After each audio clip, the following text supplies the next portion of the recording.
It was raining heavily in the morning, and I got on the bus to Perast much later than I had originally planned.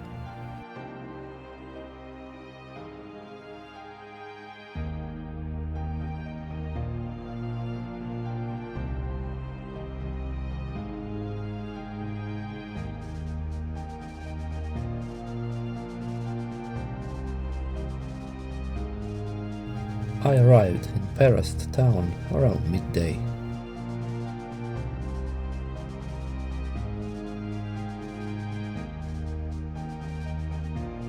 There wasn't much time left for hiking, but I didn't want to waste a day, so I started to hike.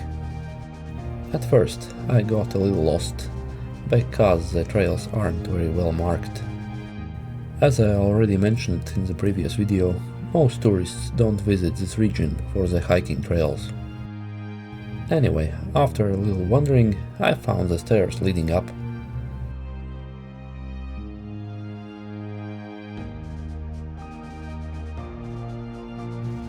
Then crossed the highway that was going along the Bay of Kotor and continued on a narrow path upwards.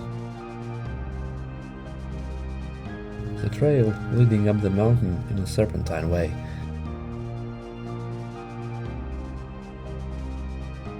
It was obviously not very popular among hikers because in places it was completely overgrown with grass.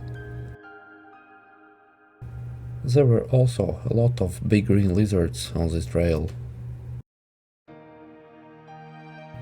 But that wasn't the biggest problem. Huge spiders with different colored torsos and longer and shorter legs.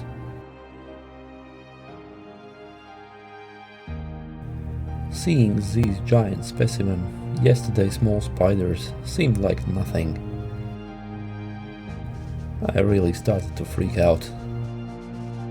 Either you look at your feet so you don't step on some kind of snake, or you look forward so you don't run with your nose into the bottom of a giant tarantula, with all the consequences that come with it.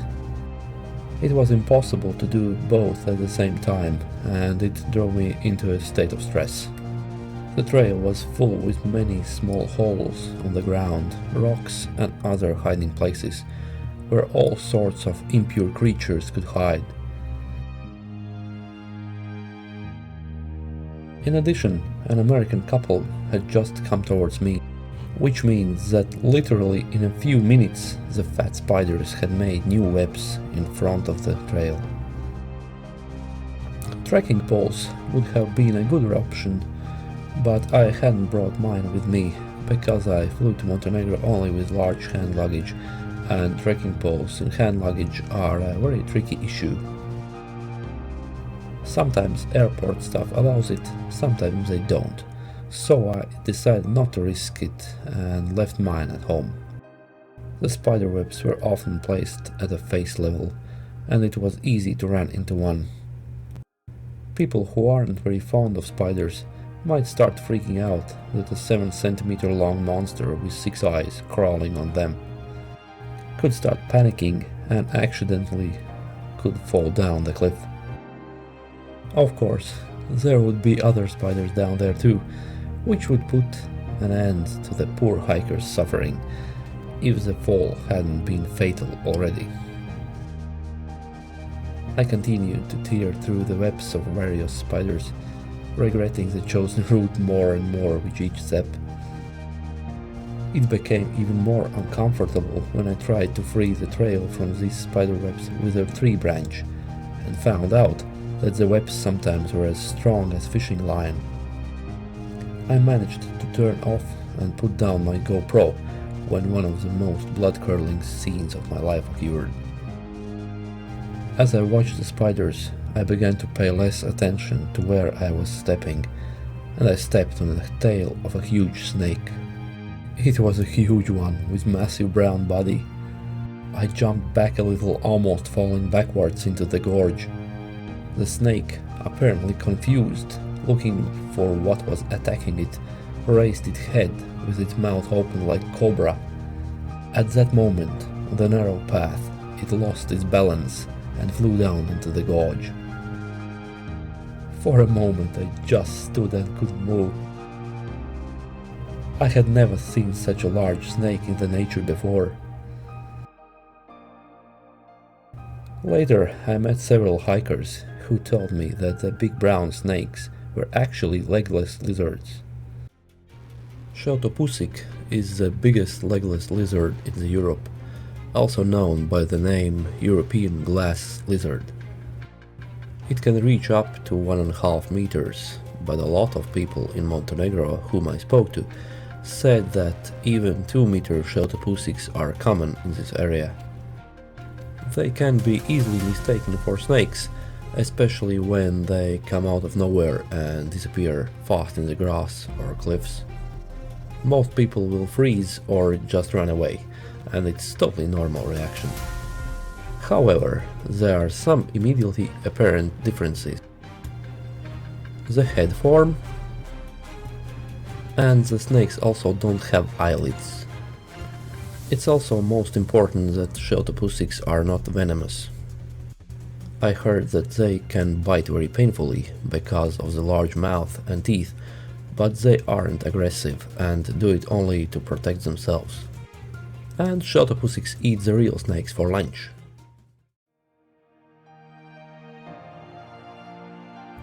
After encountering the giant snake-like creature, I started to be even more careful.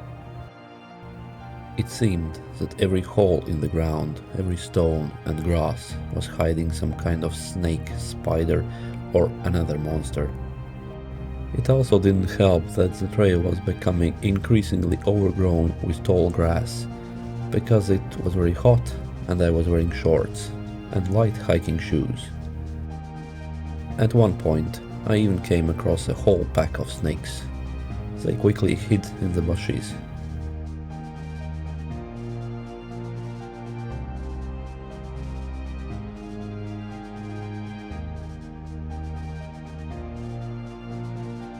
After a while, the trail became clearer and I came out into the open. Atop the mountain, a magnificent view of the Kotor Bay opened up.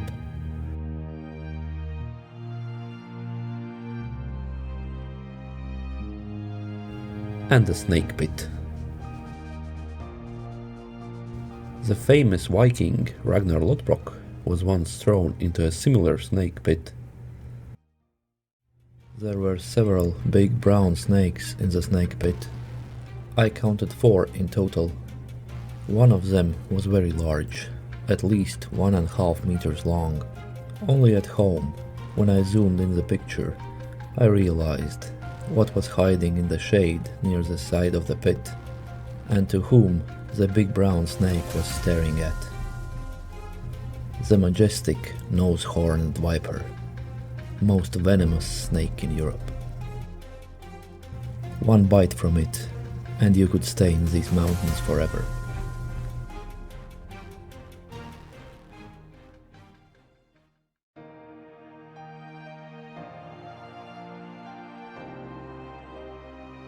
It was already afternoon when I finally reached the Sveti Andrya fortress.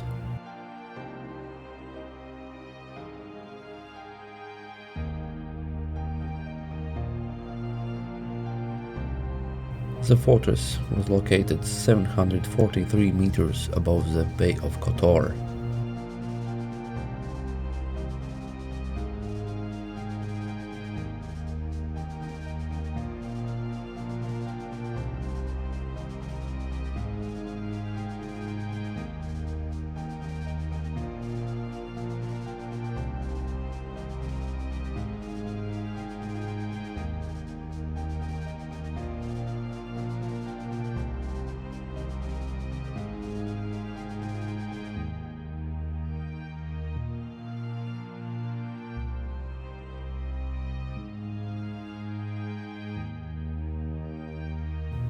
In the ruins of the fortress, I noticed a strange-looking large insect. It was about 10 centimeters long. It seemed like a locust or cicada, but I couldn't identify it exactly.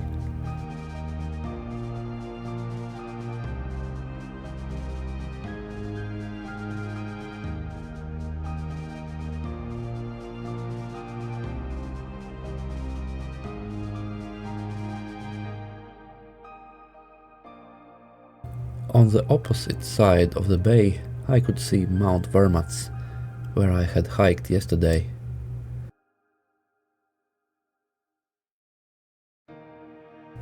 I continued the trail through the bush towards Kotor.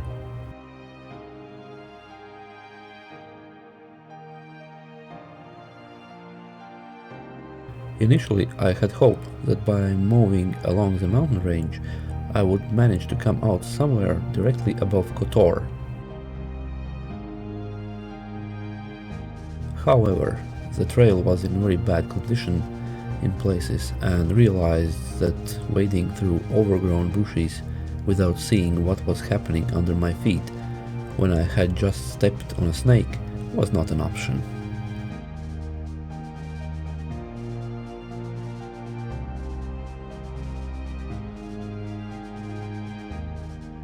Therefore, I had to move towards the village of Donya Orahovats. Although it was not evening yet, it was clear that the daylight hours were getting shorter and shorter. There was not much time left until sunset, and I definitely did not want to stay in these mountains in the dark. Assessing the situation and the approximate distances, it was clear that the serpentine road to Donya Orahovats would take at least a couple of hours.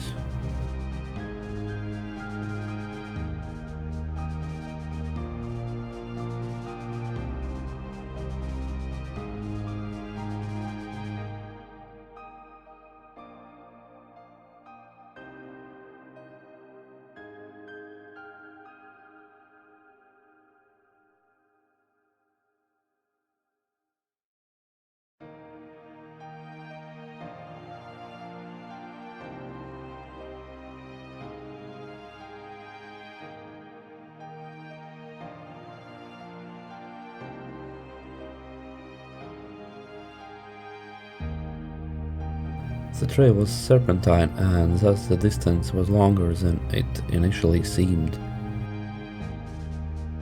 In addition, frequent landslides ensured that the trail was very uneven in places and I could not develop any speed. It didn't seem wise to try to shorten the distance by taking any shortcut, because all the slopes were full of snakes and spiders.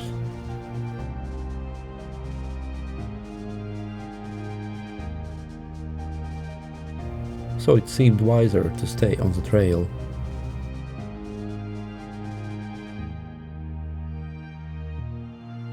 To be fair, there were significantly fewer snakes and spiders on this section of the trail, but still they were.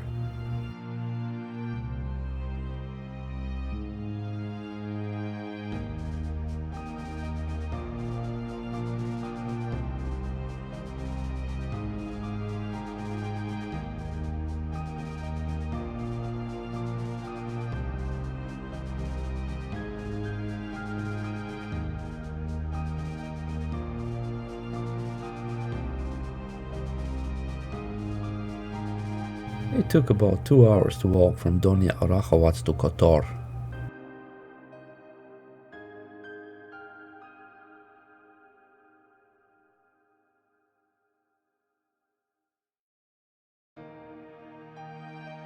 But that didn't bother me too much, because I saw on the map that this part of the path could be done along the bay, enjoying the sunset.